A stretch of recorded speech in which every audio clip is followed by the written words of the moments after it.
Hey guys, what's up? Dr. Nick here, also known as the 90s Guy. Welcome to the 90s Guy channel. Now today I wanted to do a little bit of my WCW VHS collection. Now this is the best of the Great American Bash, 1988, The Price for Freedom. Check that out. This I got from a rental store way back in the day. Some of the matches are Ric Flair versus Total Package Lex Luger for the NWA World Heavyweight Championship, the U.S. Heavyweight Championship, Barry Windham versus American Dream Dusty Rhodes. First ever Triple Cage Tower of Doom match. Kevin Sullivan, Mike Rotundo, Al Perez versus Jimmy Garvin, Ronnie Garvin, the Road Warriors, and Dr. Death Steve Williams. 10-men enter, only 5 return with Precious as the prize. This was definitely... this was another one of my favorites. The World Tag Team title match. Arn Anderson and Tully Blanchard versus Sting and Nikita Koloff. This is just really cool. The next one is the 10th anniversary of Starrcade. Starrcade 1993. As you can see there, you got Vader versus Ric Flair.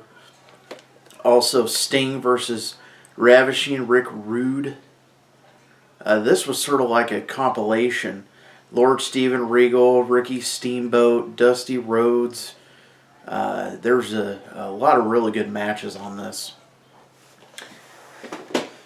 1994 Halloween Havoc. Hogan versus Flair in a steel cage. Check that out. Exclusive footage never seen on pay-per-view. Now these were put out, of course, by Turner Home Entertainment. Their own, Ted Turner owned the company, of course. Here's some of the matches. Johnny B. Bad versus the Honky Tonk Man. Stars and Stripes versus Pretty Wonderful. Dustin Rhodes versus Arn Anderson. Hacksaw Jim Duggan versus Lord Steven Regal. Strap match. Guardian Angel, which was also the Big Boss Man, Big Bubba Rogers, versus Vader with Harley Race as his manager. Tag team. Nasty Boys versus Terry Funk and the Bunkhouse Buck with Colonel Parker and Ming. Really cool. I love the Halloween Havoc series. You can see Flair on the back there. Hogan on this side.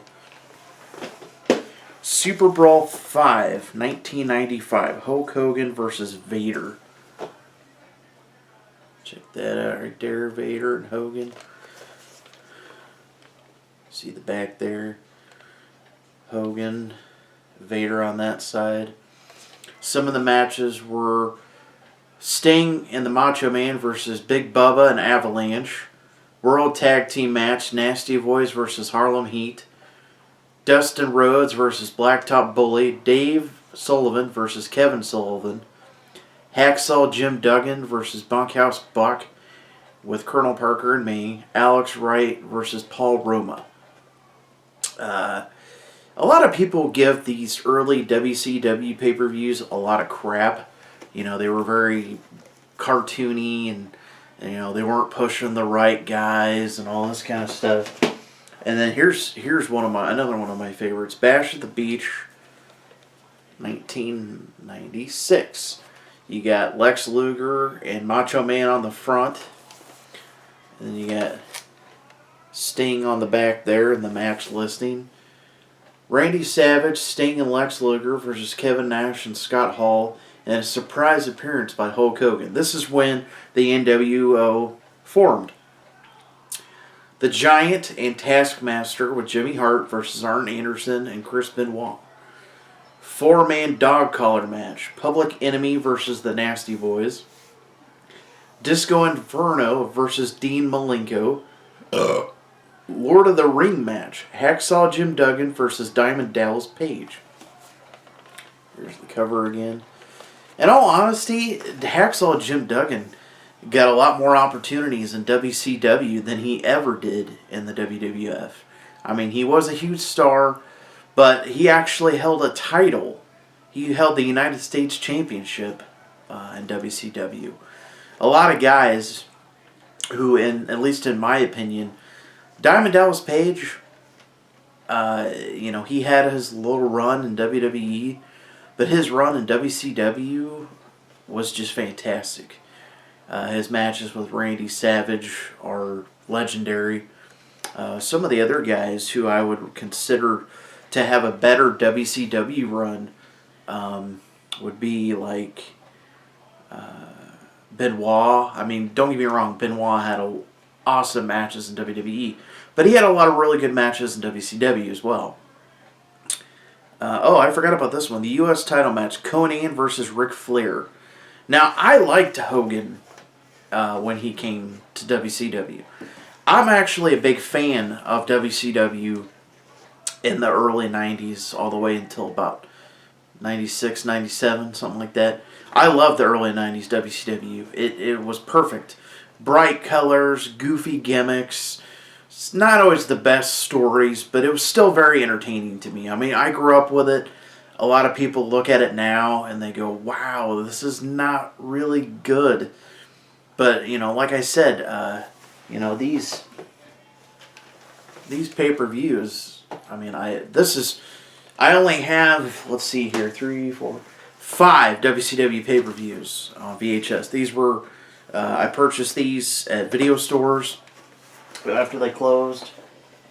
But I think there's 3 other tapes that I have. Goldberg, the documentary, Who's Next, Kevin Nash and Scott Hall, The Outsiders. Then I think I have, I don't remember, Sting. I have one for Sting as well. WCW put out a lot of really good tapes. I would love to find a lot more of the WCW pay-per-views. You don't see them very much. I'm not really sure why. I mean, you find more WWF VHS than you do WCW. I'm not really sure why. I don't know if they were just not produced in large quantities like the WWE tapes were. Not really sure.